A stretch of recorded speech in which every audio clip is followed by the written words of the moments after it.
Jemaat yang dikasihi Tuhan Yesus Kristus, hari ini kita memasuki Minggu Misericordias Domini. Mari kita memasuki persekutuan yang kudus dengan Tuhan. Kita menyembah dan memuji namanya. Kita bernyanyi dari buku ND nomor 135 ayat 1, Marpungudo di Jolomon.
Di dalam nama Allah Bapa dan nama anaknya Tuhan Yesus Kristus dan nama Roh Kudus yang menciptakan langit dan bumi. Amin. Bumi penuh dengan kasih setia Tuhan, oleh karena firman Tuhan langit telah dijadikan.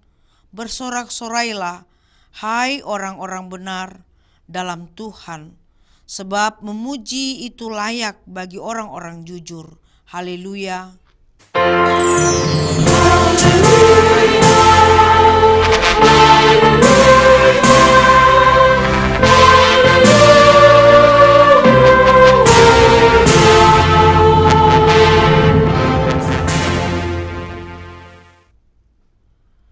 Marilah kita berdoa.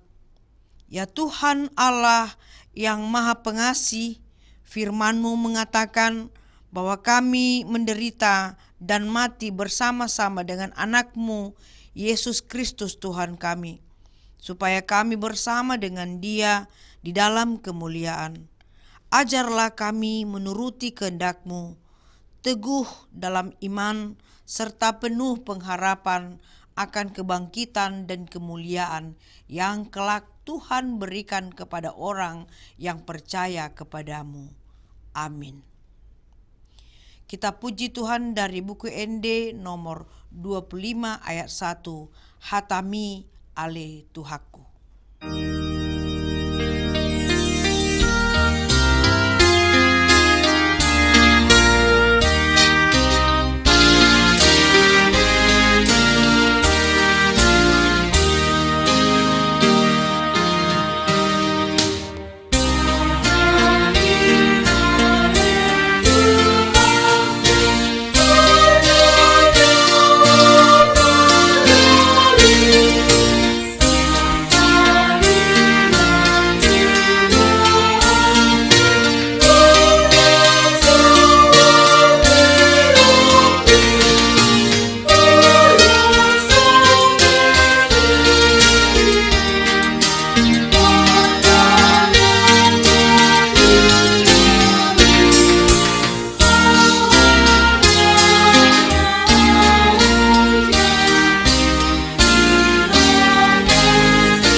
Dengarlah hukum Tuhan, yaitu yang tertulis dalam kitab Ulangan pasal 13 ayat 4. Tuhan Allahmu harus kamu ikuti. Kamu harus takut akan Dia. Kamu harus berpegang pada perintahnya. Suaranya harus kamu dengarkan. kepadanya harus kamu berbakti dan berpaut. Demikianlah hukum Tuhan. Marilah kita memohon kekuatan kepada Tuhan untuk melakukan hukum-Nya. Ya Tuhan Allah, kuatkanlah kami melakukan yang sesuai dengan hukum-Mu. Amin. Kita puji Tuhan dari buku ND nomor 434 ayat 1. Tuhan Yesus berengau.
Marilah kita merendahkan diri untuk mengaku dosa kita. Kita berdoa. Ya Allah Bapa kami yang di sorga, Engkau mengampuni dosa kami orang yang hina dan tercela ini di dalam anak kesayangan-Mu. Bimbing dan ajarlah kami, ya Tuhan, agar kami benar-benar dan sungguh-sungguh menyerahkan diri, hati dan jiwa kami kepadamu saja sebagai korban yang hidup dan kudus oleh sebab anak-Mu Yesus Kristus Tuhan kami. Amin. Marilah kita mendengarkan janji Tuhan tentang pengampunan dosa. Sebab biarpun gunung-gunung beranjak dan bukit-bukit bergoyang, tetapi kasih setiamu tidak akan beranjak daripadamu, dan perjanjian damaiku tidak akan bergoyang. Firman Tuhan yang mengasihani engkau. Kemuliaan bagi Allah di tempat yang maha tinggi. Amin. Kita puji Tuhan dari buku ND nomor 232 ayat 1. Sian sude parulian na arga.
Marilah kita mendengar firman Tuhan, epistel yang ditetapkan untuk Minggu Misericordias Domini ini, yaitu dari Injil Lukas pasal 1 ayat 46 sampai 55.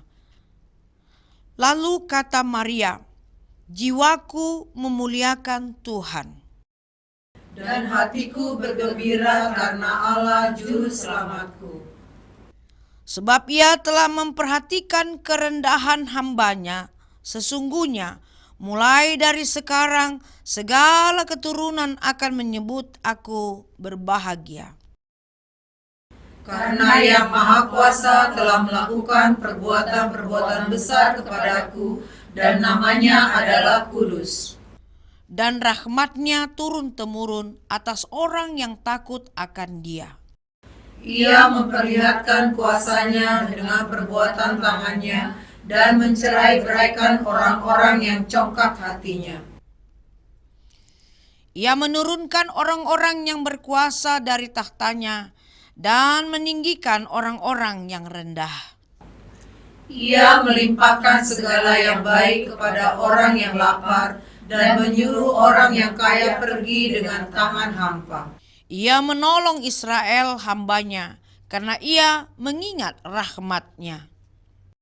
Seperti yang dijanjikannya kepada nenek moyang kita, kepada Abraham dan keturunannya untuk selama-lamanya." Demikianlah firman Tuhan. Berbahagialah orang yang mendengar firman Allah serta memeliharanya. Amin. Kita puji Tuhan dari buku ND nomor 467 ayat 3. Asini roham hupuji.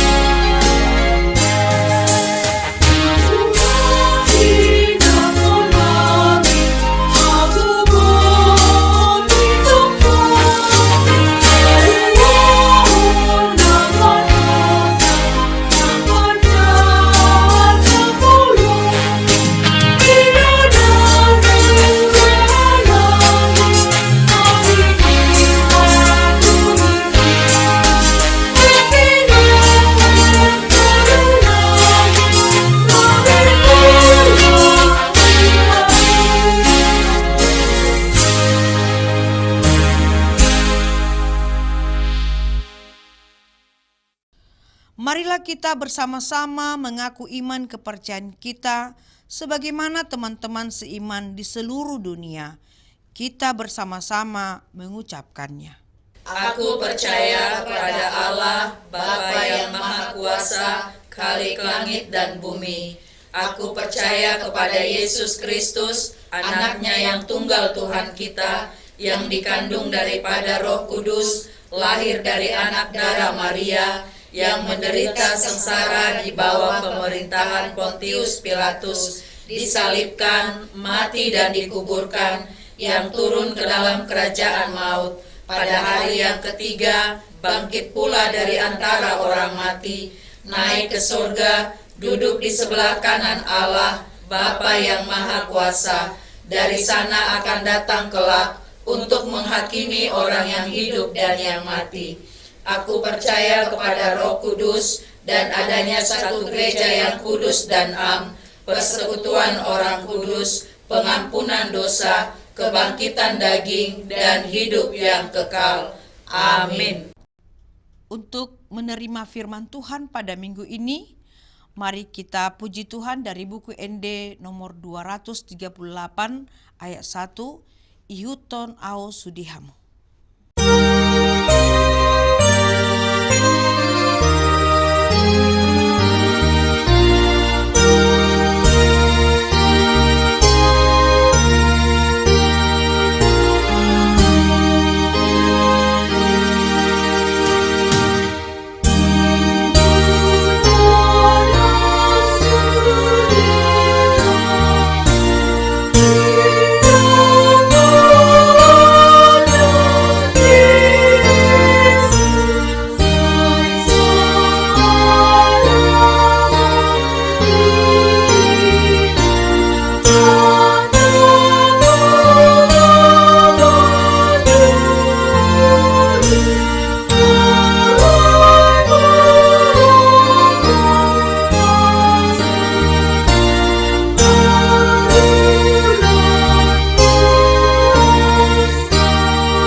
Bapak dan Ibu saudara-saudari, kita akan mendengarkan firman Tuhan, kita berdoa.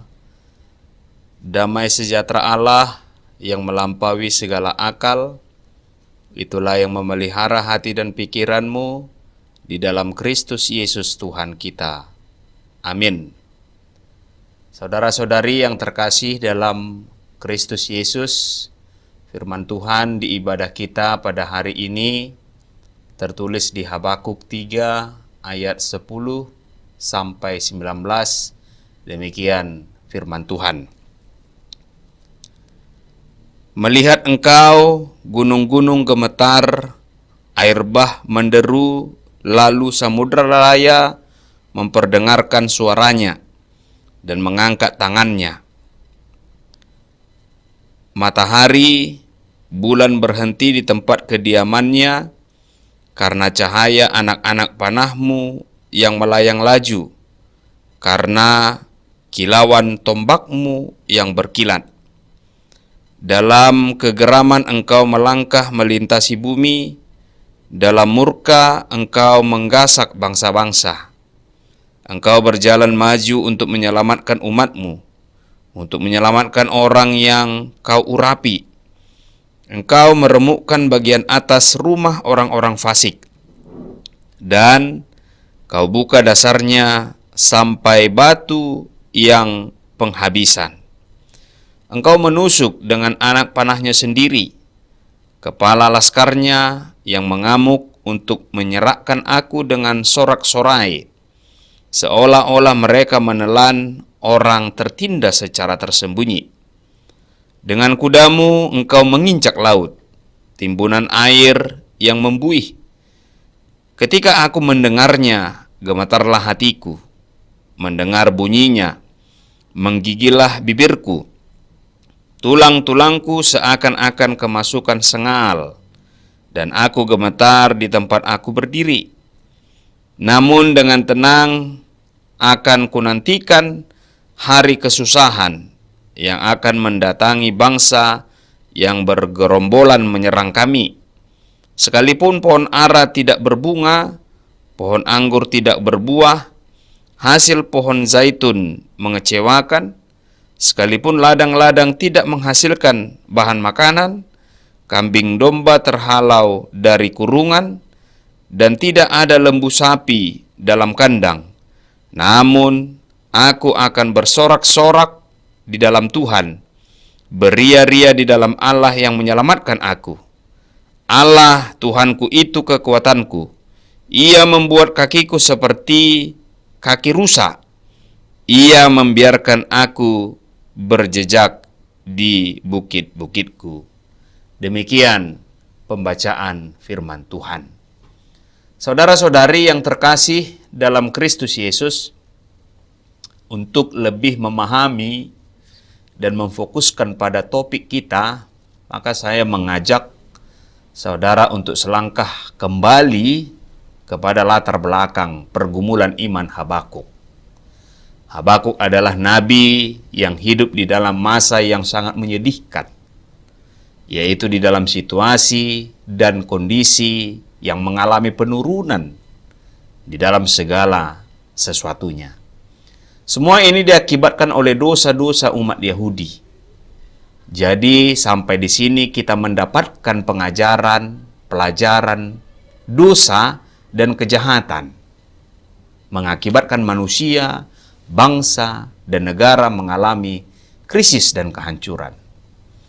Sebagai nabi, Habakuk sangat mengerti kitab perjanjian lama bahwa jikalau umat Allah melakukan hukumnya, maka Tuhan akan memberkati. Namun jikalau melakukan kejahatan dengan menyakiti hatinya, maka cepat atau lambat Allah akan menghancurkan. Habakuk yang melihat peralihan dari Raja Yosia yang sangat saleh dengan mereformasi kehidupan agama Israel dari penyembahan Baal dan diberkati Allah, sekarang harus melihat penerus raja berikutnya, yaitu Yoahas yang sangat kejam. Dan celakanya lagi Habakuklah yang menerima berita yang sangat menyedihkan dari surga, yaitu nubuatan Yerusalem yang segera hancur ke tangan Babel, yaitu bangsa yang sangat keji dan lebih jahat dari umat Tuhan sendiri. Dan benar, dalam waktu pendek, lebih 10 tahun semenjak Yosia mati, Yerusalem akhirnya hancur ke tangan Nebukadnezar. Saudara-saudari yang terkasih dalam Kristus Yesus, melihat dengan latar belakang seperti ini, tidak heran jikalau Habakuk mengalami kesulitan iman. Habakuk tidak mengerti kenapa Allah bisa berbuat seperti ini. Permohonan doa untuk pertobatan dan pengampunan bangsa, ternyata Allah jawab dengan penghakiman dan penghancuran. Nah, pasal ketiga adalah bagian terakhir dan juga penutup dari pergumulan iman Habakuk terhadap Allah. Saya kasih judul di atas, yaitu bersukacita di dalam penderitaan. Saya pikir iman Kristen tidak dapat dilepaskan dari namanya penderitaan. Misi gereja, pekerjaan gereja atau pelayanan gereja, usaha orang Kristen di dunia ini adalah membawa sebanyak mungkin manusia kepada Allah. Kitab Perjanjian Baru menyatakan dengan garam dan terang juga kasih dan pengampunan dari Kristus. Kita membawa berita ini kepada orang yang terhilang. Namun faktanya, dunia seringkali menolak dan bahkan seringkali melawan. Itulah sebabnya iman kita menderita. Nah, belum lagi penderitaan dunia itu dunia itu sendiri yang menimpa semua manusia akibat telah terkutuk oleh dosa, melalui peperangan, baik itu bencana alam, kelaparan, kesulitan ekonomi, sakit penyakit, kematian, kecelakaan atau kesalahan orang lain yang dapat membuat manusia itu menderita. Oleh sebab itu, saya menyadari pentingnya iman Kristen membahas hal ini, yaitu bagaimana kita bisa bertahan di dalam penderitaan. Alkitab tidak pernah menyebutkan bahwa kehidupan umat Allah akan senantiasa berlangsung dengan aman, nyaman, dan tanpa masalah. Ada kalanya Allah mengizinkan sesuatu yang buruk terjadi, dan Dia ingin melihat respon kita terhadap hal tersebut. Nah, Habakuk mengalami hidup yang karenanya dia harus terus mencucurkan air mata. Habakuk hidup di dalam sebuah kondisi di mana seakan-akan Allah tidak merespon kepada sebuah kebenaran di dalam waktu. Kegagalan Habakuk melihat sebuah rencana Tuhan dan karya Tuhan di dalam sebuah pergolakan hatinya, yang membuat Habakuk menjadi seorang yang berlamentasi atau meratap. Habakuk berteriak kepada Allah, yang bukan hanya saja adil, tetapi pada dirinya tidak mungkin itu bisa terjadi keadilan. Nah, Habakuk berteriak kepada Allah yang pada dirinya sangat mengenal dan mengerti dari diri Habakuk sebelum Habakuk sendiri mau mulai mengerti dirinya sendiri. Orang fasik seakan-akan hidup damai, dan orang benar seakan-akan hidup dengan suatu keadaan yang sulit. Itulah keadaan di mana kitab Habakuk ini ditulis. Keadaan seperti ini mengakibatkan sebuah lamentasi atau meratap dari anak Tuhan yang gagal melihat rencana Tuhan. Lamentasi boleh saja, namun tenggelam di dalam sebuah ratapan adalah suatu kebodohan. Habakuk gagal mengenal dirinya sendiri. Habakuk gagal melihat apa yang Tuhan lihat. Namun Tuhan tidak gagal. Saudara-saudari, demikianlah sedikit latar belakang nats kita ini. Apa pesan bagi kita dari nats kita hari ini? Yang pertama, bersukacitalah di dalam Tuhan. Tepatnya adalah bergembiralah di dalam Tuhan sesuai dengan topik minggu kita hari ini. Di Habakuk 3 ayat 18 mengatakan bahwa ia tetap mau bersorak-sorak kepada Allah. Bersorak-sorak di dalam bahasa Ibraninya adalah alas, artinya bukan hanya beria-ria dengan senyuman dan dengan mata yang menangis untuk terus tetap tegar. Bukan, itu lebih mirip orang-orang yang sebenarnya hanya menahan sebuah kekecewaan dengan pendamaian emosi psikologis yang tidak berarti. Tetapi dalam bahasa Ibraninya justru Habakuk sampai mengatakan bahwa dia seperti melompat untuk bahagia. Ya. Hal tentang kejadian-kejadian dan keadaan-keadaan buruk yang dituliskan dan dikondisikan sedang dan mungkin akan terjadi oleh Habakuk tidak membuat Habakuk sedikit pun menjadi sedih, kecewa, dan kehilangan sukacita ilahi. Justru Habakuk bersukacita sampai melompat, sebab ia tahu bahwa kesusahan itu pun dapat dipakai Tuhan untuk dia bersorak-sorak, dan dia melakukan sorak-sorak itu, dan itu terjadi di tengah-tengah kehidupannya. Untuk itu, pergumulan silih berganti. Namun bagaimana supaya kita siap manakala penderitaan itu datang? Sekalipun hal terburuk terjadi dalam hidupmu, kita sudah bersiap oleh iman pengharapan kita kepada Tuhan. Kita bersyukur untuk kesempatan yang Tuhan masih berikan kepada kita untuk dapat beribadah bersama di tengah situasi kehidupan dunia yang semakin sulit dan mengkhawatirkan saat ini. Apa yang terjadi beberapa bulan terakhir ini, bahwa dunia dalam keadaan tidak baik-baik saja, yang membuat kita semua berada dalam suasana yang tidak menentu. Semua itu terjadi di luar kemampuan atau kontrol kita sebagai manusia. Jawabannya, iman atau keyakinan kita kepada Tuhan Allah, itulah yang memberikan kekuatan bagi kita. Di tengah-tengah penderitaan, kehancuran yang sedang kita alami, Habakuk mau mengingatkan kita agar yakin bahwa Tuhan Allah yang Maha Kuasa tetap memegang kendali kehidupan kita. Habakuk tidak terfokus kepada penderitaannya yang berat, tetapi pada Tuhan yang ia akan nanti-nantikan, yang di dalamnya ia akan bersorak-sorak, dan olehnya ia akan dikuatkan. Habakuk percaya dan juga mempercayakan diri sepenuhnya hanya pada Tuhan yang memegang kendali atas apapun yang terjadi di dunia ini. Yang kedua, meskipun penderitaan ada di tengah-tengah kehidupan kita, tidak membuat iman seseorang itu sulit untuk bertumbuh. Penderitaan itu adalah tanda kutip alat yang digunakan Tuhan untuk memurnikan karakter orang percaya, menyingkapkan kelemahan diri, dan mendorong ketergantungan total kepada Tuhan. Seperti yang tertulis di Roma 5 ayat 3-4, penderitaan menghasilkan ketekunan, ketahanan, dan akhirnya pengharapan.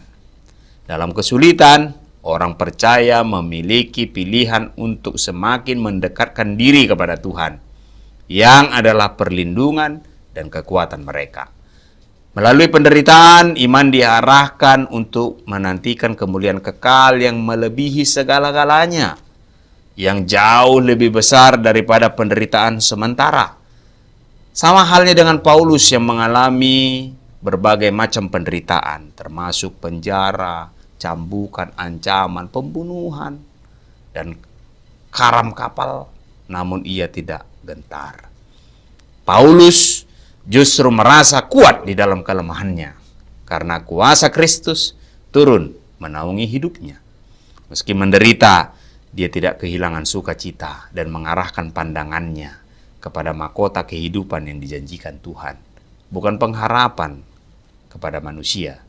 Setiap orang di dalam dunia ini mengalami apa yang dinamakan pertumbuhan, baik secara fisik maupun rohani. Dari fisik misalnya, seseorang mengalami proses dari bayi, anak-anak, remaja, pemuda, terus menikah, memiliki anak, dan menjadi orang tua. Dari segi pendidikan, seseorang bertumbuh dari playgroup, TKA, TKB, SD, SMP, SMA, bahkan sampai ke universitas. Sama halnya dengan pertumbuhan fisik, rohani kita juga mengalami pertumbuhan, yaitu dengan adanya ujian demi ujian untuk membuat iman kita bertumbuh.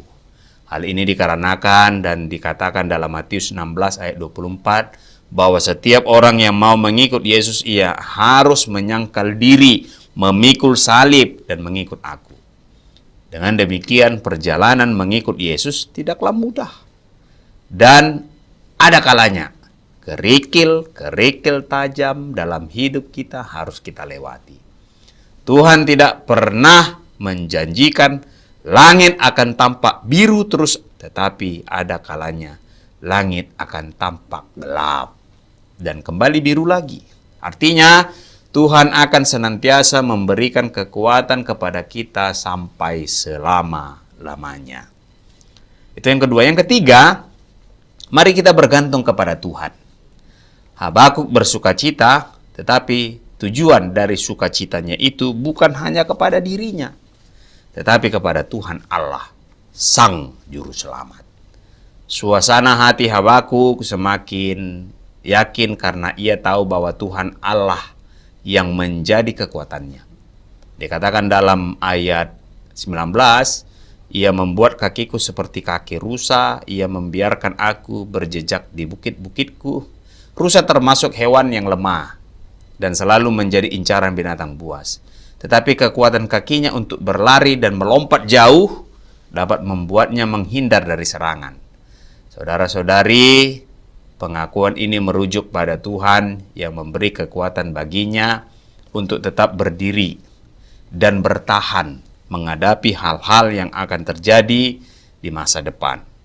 Habakuk menyerahkan masa depannya dengan hidup bergantung kepada Tuhan. Dengan membaca dan mengimani kitab suci sebagai sumber hikmat dan keselamatan, dapat menuntun kita kepada keselamatan oleh iman kepada Kristus Yesus. Dengan demikian, manusia kepunyaan Allah diperlengkapi untuk setiap perbuatan baik yang dimampukan oleh firman Tuhan. Jadikan kitab suci sebagai makanan rohani dan panduan hidup sehari-hari. Bukan hanya untuk urusan rohani, tetapi juga dalam pekerjaan dan keputusan hidup. Ajarkan firman Tuhan kepada keluarga, generasi berikutnya, sehingga mereka tidak terjerumus dalam ajaran yang salah dan dapat menjadi alat Tuhan yang efektif. Kekuatan sejati bukan berasal dari diri sendiri, tetapi dari Tuhan yang bekerja melalui kelemahan kita, terutama melalui firman-Nya dan kasih karunia-Nya.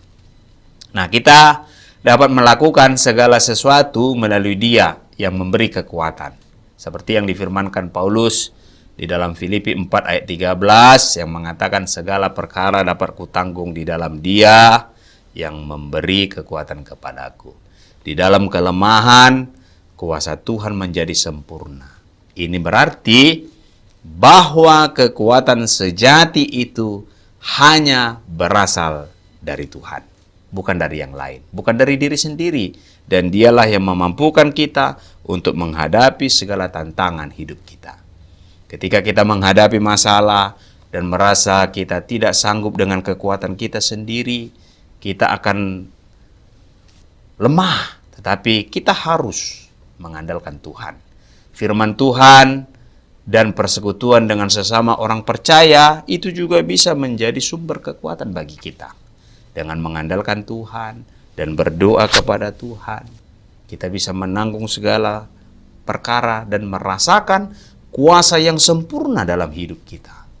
Umat Kristen dapat menemukan kekuatan, dapat menemukan penghiburan dan harapan di tengah-tengah kesulitan, karena firman-Nya adalah sumber kekuatan yang akan memberi kemampuan yang baru dan memperteguh iman. Tuhan adalah sumber kekuatan kita. Dia menyertai kita dalam segala kesulitan dan tidak akan pernah meninggalkan kita. Ketika kita berserah kepada Tuhan dan mengakui kelemahan kita, kuasa-Nya dapat menjadi nyata melalui kita, memberikan kekuatan yang tidak terduga kepada kita. Jadikanlah firman Tuhan menjadi kekuatan bagi kita sampai selama-lamanya. Amin. Mari kita berdoa. Terima kasih ya Allah Bapa kami, buat kebaikan Tuhan di sepanjang hidup kami. Engkau memberikan kekuatan bagi kami, memberikan yang terbaik dalam hidup kami. Kami dapat menjalani hari-hari kami, mulai dari Engkau memberikan nafas kehidupan bagi kami, sehingga kami dapat merasakan anugerah Tuhan yang sangat luar biasa. Pada hari ini, kami bersuka cita di tengah-tengah kehidupan kami. Tuhanlah yang memampukan kami mengatasi kesulitan-kesulitan, dan kami tetap berpengharapan yang hidup. Kami tetap berpengharapan kepada Tuhan yang menjadi sumber kekuatan bagi kami. Berkati para jemaat-Mu, berkati gereja-Mu HKBP. Tuhanlah yang memberikan kekuatan kepada kami, para pelayan-pelayan. Tuhan juga yang memberkati para jemaat-Mu. Kami memuji memuliakan nama Tuhan di sepanjang hidup kami. Tuhanlah yang memberkati setiap pekerjaan kami. Tuhan juga memberikan kekuatan kesehatan bagi kami. Tuhanlah yang memampukan kami menjalani hari-hari kami. Terpujilah Tuhan, Engkaulah yang memberikan segalanya bagi kami. Ampunilah dosa dan kesalahan kami di dalam nama anak-Mu, Tuhan Yesus Kristus. Kami sampaikan permohonan kami ini. Amin. Saudara-saudari yang terkasih dalam Kristus Yesus, kita bernyanyi dari buku NDHKBP nomor 690, Hibul Rohaku, sambil mengumpulkan persembahan.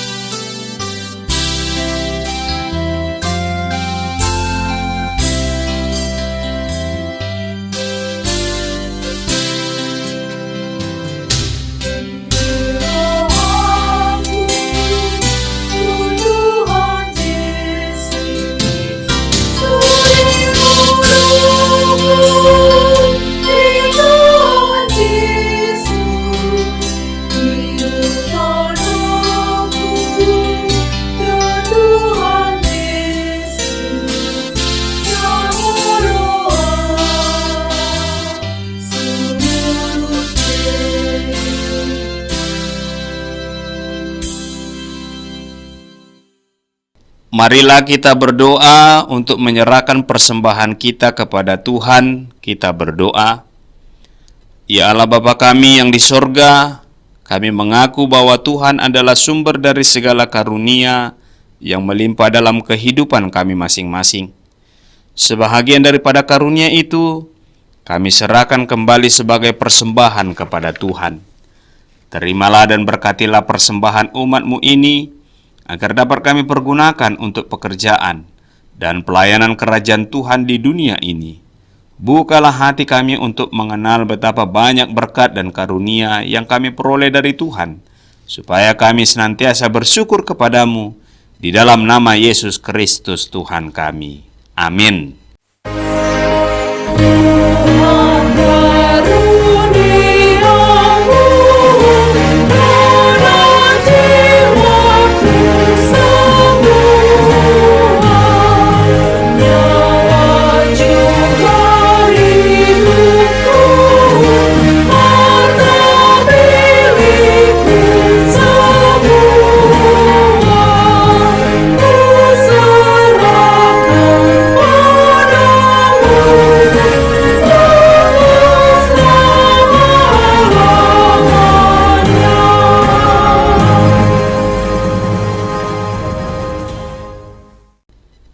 Bapa kami yang di surga, dikuduskanlah namamu, datanglah kerajaan-Mu, jadilah kehendak-Mu di bumi seperti di surga. Berikanlah kami pada hari ini makanan kami yang secukupnya, dan ampunilah kami akan kesalahan kami, seperti kami juga telah mengampuni orang yang bersalah kepada kami. Dan janganlah membawa kami ke dalam pencobaan, tetapi lepaskanlah kami daripada yang jahat.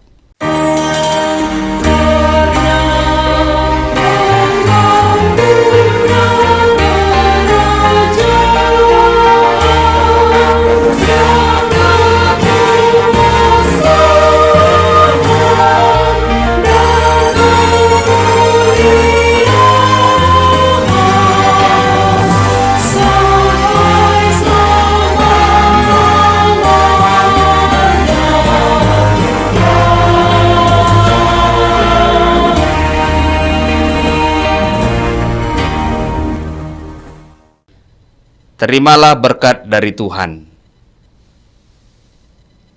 Tuhan memberkati engkau dan melindungi engkau. Tuhan menyinari engkau dengan wajah-Nya dan memberi engkau kasih karunia. Tuhan menghadapkan wajah-Nya kepadamu dan memberi engkau damai sejahtera.